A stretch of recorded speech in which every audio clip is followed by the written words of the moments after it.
is Nigeria Info. Of subsidy, which is a reality. Now, we are very happy to announce to Nigerians that this engagement has been very productive. The TUC that attended today's meeting presented a list of demands, and those demands we have studied and we are going to present to Mr. President for his consideration. But those demands, we can announce to Nigerians that a lot of the items on the list are not impracticable. What we need to do is to study the numbers very well, and then we have asked the TUC to also give us a leeway to consult, very exhaustively, and come back on Tuesday, reconvene on Tuesday to actually look at the numbers, the viability, practicability of all the items that have been presented to us. Now, most important, top priority on the list, which the government is also looking at very seriously, and the president has announced before, is the issue of the minimum wage, which the labor movement has demanded as a consequence of this removal of the consequential impact of the removal of subsidy. So government is looking at that, and Mr. President is most likely going to constitute a tripartite committee. That is the committee of federal government and including the states, then the organized labor on the other part, and the private sector. Now, this is a tripartite arrangement. It will be a committee that will study all the dynamics of a wage increase, the percentages, the numbers, and the categories that will be affected. So by Tuesday, when we come back to reconvene and meet with the TUC again, the labor movement, we should have very concrete items to present to the world. But the most important thing for today is that we are making appreciable progress with the labor. Thank you very much. What are the other demands beyond? What other demands did they put on the table beyond the minimum wage, sir? Oh, it's a list, but we are not going to be listing all of those things. Now, we are not going to. The most important is the minimum wage. That is increase of minimum wage. Because when this thing is removed, the argument of labor is that there is an immediate impact on the workers, on the purchasing power, because price of fuel has gone up. So that would necessarily reduce the purchasing power of the average worker. So the next thing of immediate consequence is to increase the purchasing power of the worker. And so that, to me and to all of us on this side, is a topmost priority on the list. There are other things like the tax holidays, which will be some categories of workers will be beneficiaries, but those are all. The most important is the minimum wage. NLC are not here, sir. Are you negotiating separately with them? No, we are not, but we are making efforts to reach NLC. We all agreed that we were going to meet here, but again, in this game, there are dynamics. Sometimes they could be meeting with their own executive and not able to meet with us, or they could want to postpone, or they have not actually articulated their own list of demands as the TUC, but we cannot second guess why they're not here. But efforts are being made to reach them. We are not isolating them at all. We are going to meet Mr. President now. We are going to give him a feedback on this, and he's going to take an immediate decision. And like I said, Mr. President himself, you all reported, he has said that there will be a review of the minimum wage. You all reported it. So we are not in disagreement. There is no disagreement at all with labor on that particular issue. One of the president's spokesmen, no, not at all. It has no relevance to the discussion on the concrete terms of the welfare of workers. Our discussion was majorly on the welfare of workers, how to cushion the impact of this subsidy removal on workers. That's all. not on any political partisanship. This is Morning Crossfire. There you go. So it looks like the borderline around this negotiation, or should I say, much of the talk will be on this salary increase and the likes of that. But let's go way back. Listen to this very quickly. They say over 400 billion will go to Jonathan's government. Over 400 billion will go to state government. Over 200 billion will go to local government. They have already spent the money before they earn it. They are just fooling Colade to come and supervise an empty collection. No force on earth can stop this revolution. The fact that I am here today with my children, with all these wonderful Nigerians, send the message to Abuja and wherever they are, that the struggles for which we have been planning and working all these years have now taken off. Governor of the Central Bank, Sanusi, came to Lagos and said, if you don't remove fuel subsidy, Nigeria will collapse. This country is not going to collapse. Those who are going to collapse are those who are cheating the Nigerian people. When my father was fighting, I was 13 years old. I am 50 in 6 months. My son is 16. We still have no electricity. We still have no health care. People are poor. People are dying because of 10,000 naira in this country. And people are stealing the greatest Nigeria. For several hours. You would remember that. Thanks to Chanas for that. But you would remember that. That was the 2012 protest, fuel subsidy protest in Lagos. I don't know where Chanos is really good at it. They bring up that file and I enjoy watching it over and over again. But isn't it interesting that this is where we are right now, 2012 till now? By the way, you heard the voices of Femi Kuti, you heard Femi Falana, you heard Tunde Bakare, you name it, a set of names that are still recognizable today around advocating for or against, as the case may be, around these issues of politics of what shall be, shall not be, or shan be, shall be. I don't know what that even means. Okay, before we move away from that, let me share with you very quickly, and when I come back after the break, the first speech made by President Tinubu to the governors, the APC governors now, on the liabilities and the assets he has inherited. I'll play that after the break, but let me touch on the PDP as well. They had a meeting this weekend talking about their differences and how they should unite behind Atiku Abubakar to fight in the court and fight through. Dino Malaya provides perspective to his reasons for doing so. Some say this was somehow, some way, style begging of Governor Makinde and BK. Well, you listen to it and be the judge of it. This is Morning Crossfire. Start by appreciating the comment of Governor Seyi Makinde this morning, particularly where he said, healing starts now. And the way to start that healing is, I will be glad if between now, next week and 2 weeks that we'll be at the tribunal, to see Governor Seyi Makinde walk into the tribunal venue and sit down to support the party, our candidates, and to demonstrate to Nigerians that the party, the healing has started. To demonstrate to the world that PDP is united. That will show that the healing have truly started. And not just only Governor Seyi, any of our governors, it is time for us to take this tribunal seriously.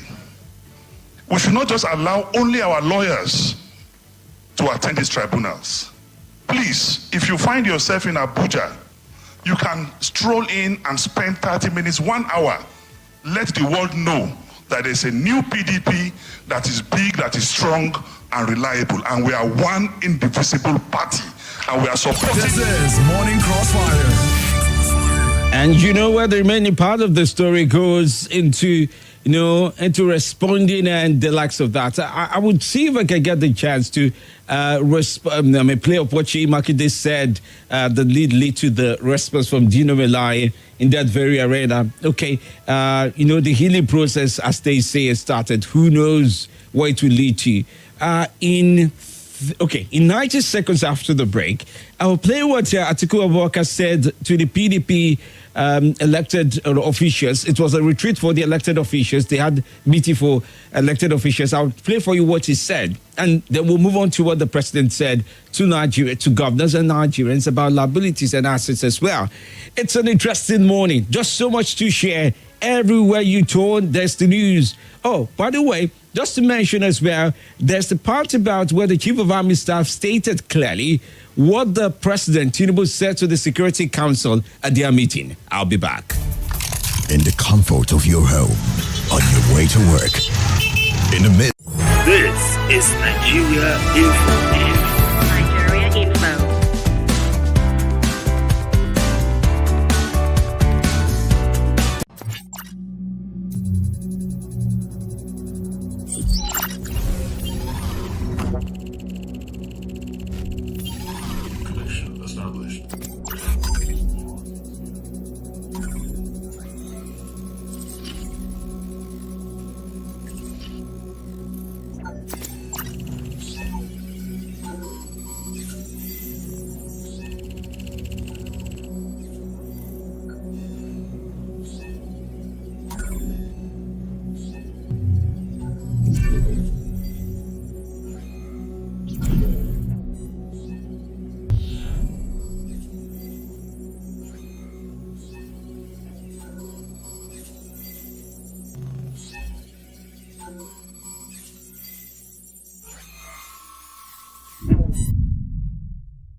Audio Jungle.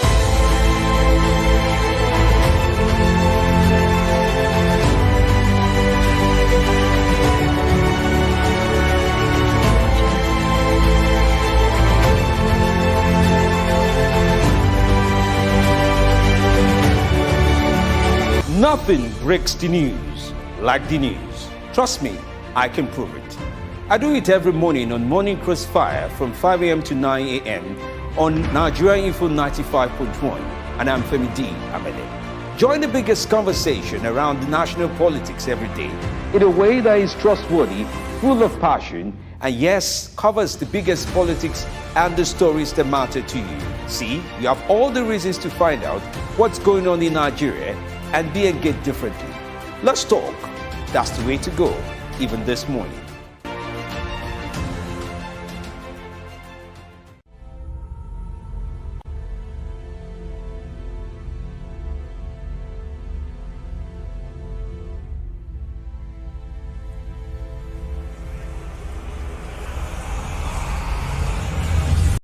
This is Nigeria Info.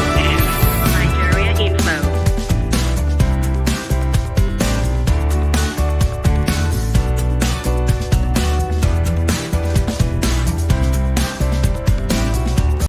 This is Nigeria Info. Nigeria Info.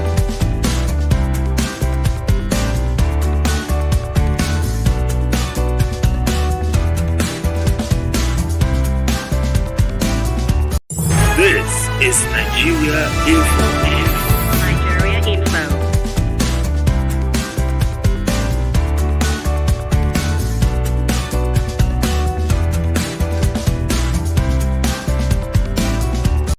This is Nigeria Info. Nigeria Info.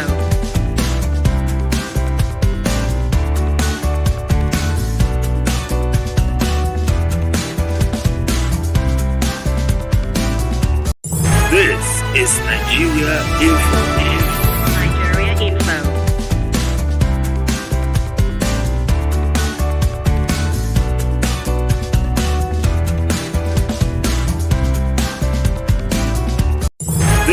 is Nigeria Info. Nigeria Info.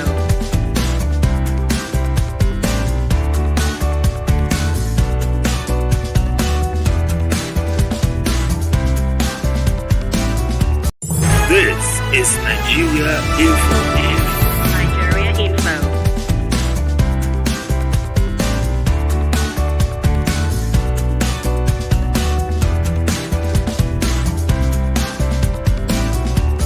This is Nigeria Info. Nigeria Info.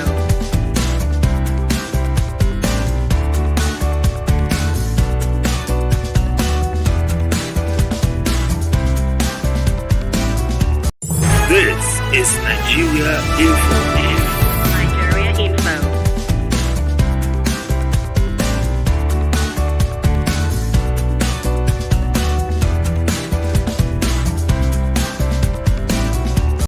This is Nigeria Info.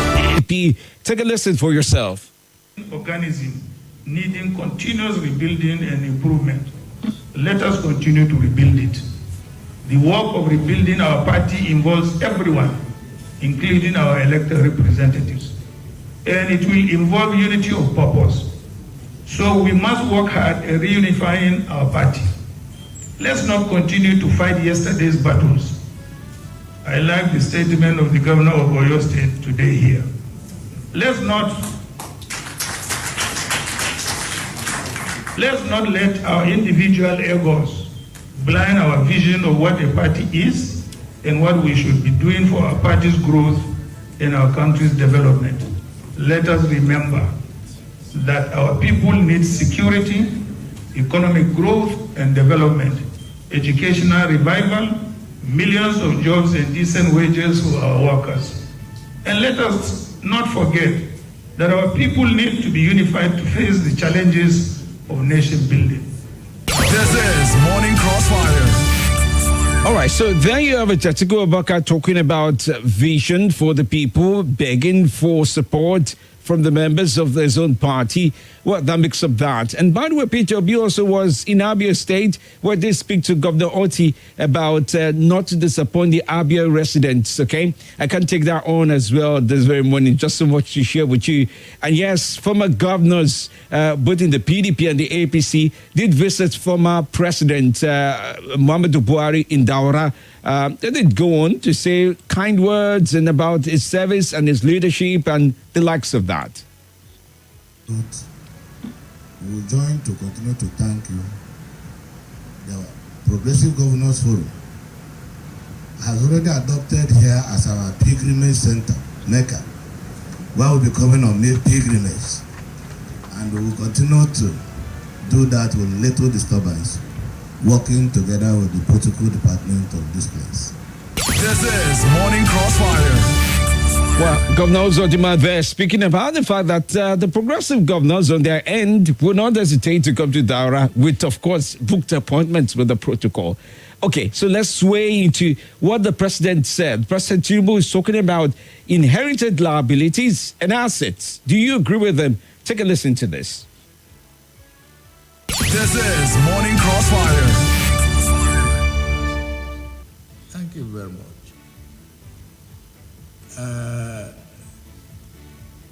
The meeting is not strange to me. But the content, as we have seen this morning, is so valuable. The camaraderie is very stimulating. This is about Nigerian project, not about Bola Tinubu.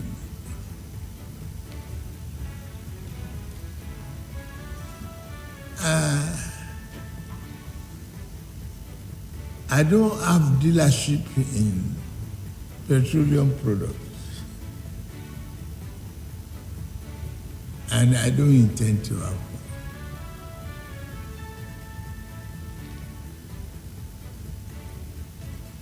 Decisions that you have seen, and I thank you for supporting, for encouraging all of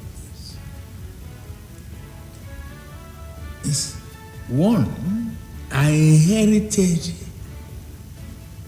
and it is fundamental, inherit the asset and liability of my predecessor. That's it. No budget, no penny that have been moved. This is the first time you enter the council chamber, right? This is the first time that I'm entering it too. So,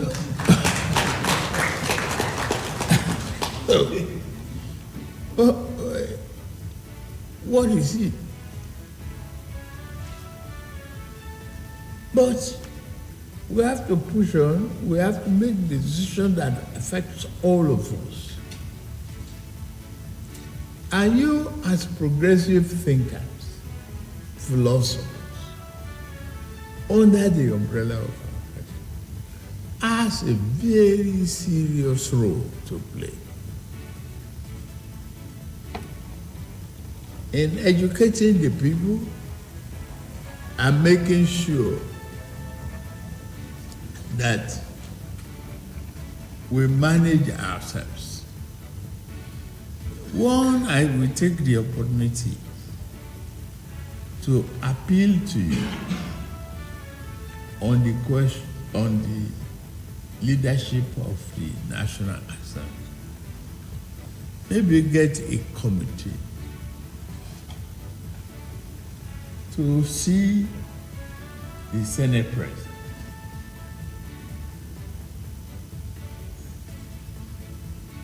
So that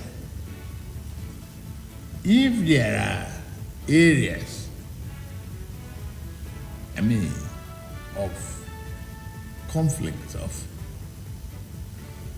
or inadequacies, then from there, collaborative leadership can straighten it out, can negotiate, and make a deal, and get the stability that is required.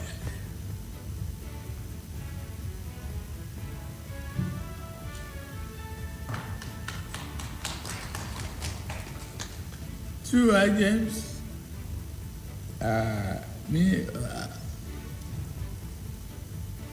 we need to do some arithmetic and soul searching on the minimum wage. We will have to look at that.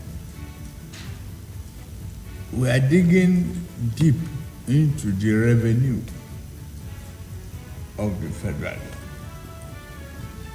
We must strengthen the source and application of those funds.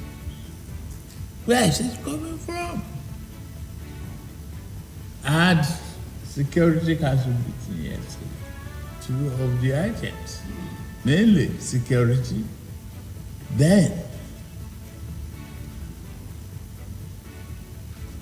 revenue.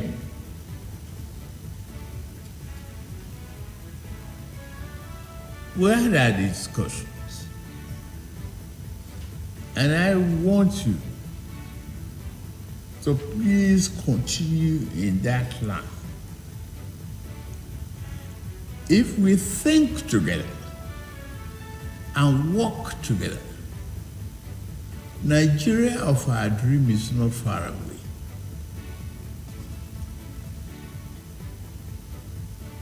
Be sure we are not going to have the multiple exchange rate anymore.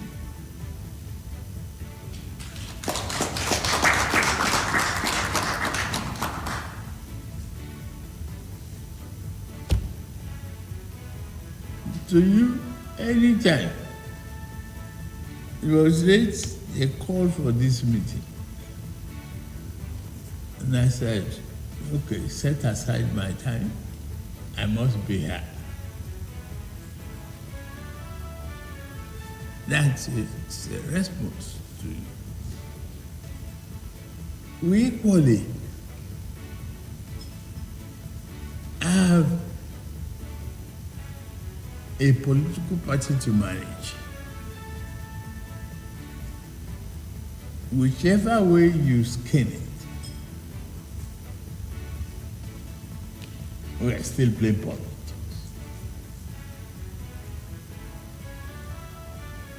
But here we are. We have inherited the asset and liability of our predecessors. And we campaign for the job. We can't complain. We got it. To me, you are very, very lucky. How many out of how many millions of Nigerians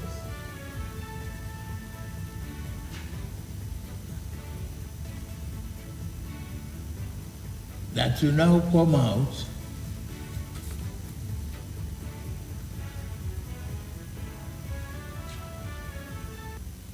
being the governors,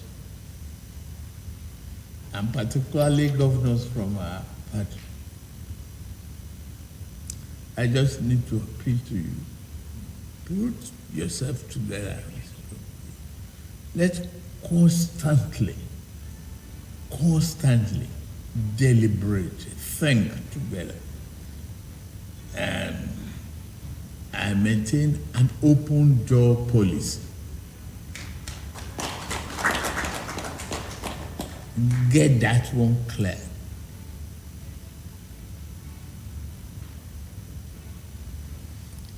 I'm going to be making 2 announcements today. Appointments. I'm going to appoint Femi Gbajabiamila as the Chief of Staff.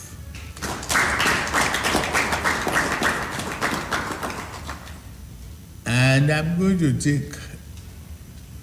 announce George Akume as SGF.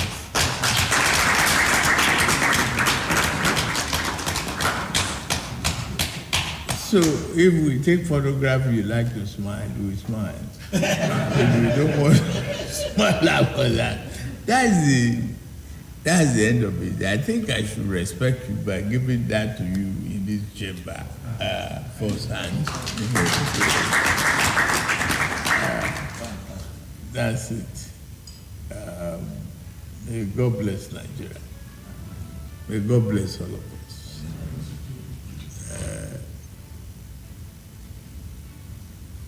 It's in your hand. And I'm ready to walk, consult, and listen anytime. Thank you very much. This is Morning Crossfire. So there you have it. President Tinubu, of course, taking on the first meeting with the APC governors, telling them it's in your hand, it's in your hand. And well, also providing advice, talking about listening and much more, which he expects them to do in days to come. I've got room for just a few calls, and I'd like to take those calls on if you're ready. 0700951. For those streaming, don't mind that I'm standing. It's a little bit tough to see that sometimes. For those who are streaming, I know you're wondering, hey, let me now stream and find out how tall is he. Don't worry, the camera will not give my true height. And Benga, I'm warning you, don't show my true height. Warning given. But let's take your calls, okay? 07009510000. And of course, you can take on 08095974869. And on WhatsApp is 08099930137. Good morning. Sir, good morning to you. I've been because your madam and children. Oh, good. They're good. This is the next president. Oh, good to have you on. Let's talk. Yeah, thank you. On the issue of the age limit for common entrance, for me, I think it's okay for so many reasons. And I'm talking from personal experience here. As a student, as a pupil, there are some things in my age when I was in primary school that I don't understand. I graduate to next class, like secondary school. Ojo, it's tough to hear you. I don't know if you could call back within a limited time. But if you can, this would be great. Yes, good morning to you. Hello, Femi. Yes, good morning. How are you today? Good morning. Nice to hear from you. Oh, nice to hear from you too. Yeah, I'm Mr. Joseph Allen. All right, welcome. Yeah, I listened to our president, and he said they are not complaining. They have inherited it. The assets and the liabilities, they have inherited it. And I like how he just stated it, that they contested for it. And we elected them. People that elected them. And with it, we have seen how everything turned out since the president. He shouldn't complain, but try as much as possible to fix it, the ones that we can, because we know we can't fix everything. If he is the one that will be our president, he should try. He has inherited it. And then he said what he said when he said he has appointed Bajabi Amela and Afune. And he said, he knows that many of them will not be happy. He said, if you are taking photographs, if you like, you smile. If you like, you don't smile. So this is the kind of Nigeria we will find ourselves. Okay. We will make a decision. If we are happy, we take it. If we are not happy, we cry about it. Yeah. It will not concern him. But we have had him. Thank you very much. All right, thank you as well for your viewpoint. Let me take one more call and break it off, okay? Good morning to you. Hello? Good morning. How are you today? Yeah, thank you. Ujo next president calling back. Who, please? Ujo the next Oh, president yes. calling Okay. back. Better. Good. Let's hear you. You can hear me now, right? Ooh, it's too fuzzy. Is it the network in your end? It's a struggle to you. This is a spot. All right. Well, no problem. Let's give room for the sponsorship. Okay, I've got to take on the sponsorship coming up next this very morning. But I do hope to be able to talk more about this. Monday is always full of a lot of things, especially conversations that have to border on how things can go and should go in days to come. And it makes a lot of difference to follow through on how everything plays out. But Monday conversation full of a lot of theatrics. But here we are now. We'll see how things go by the end of the day. For now, let me take on speaking to our guest from Kodet this very morning. This is Nigeria Info.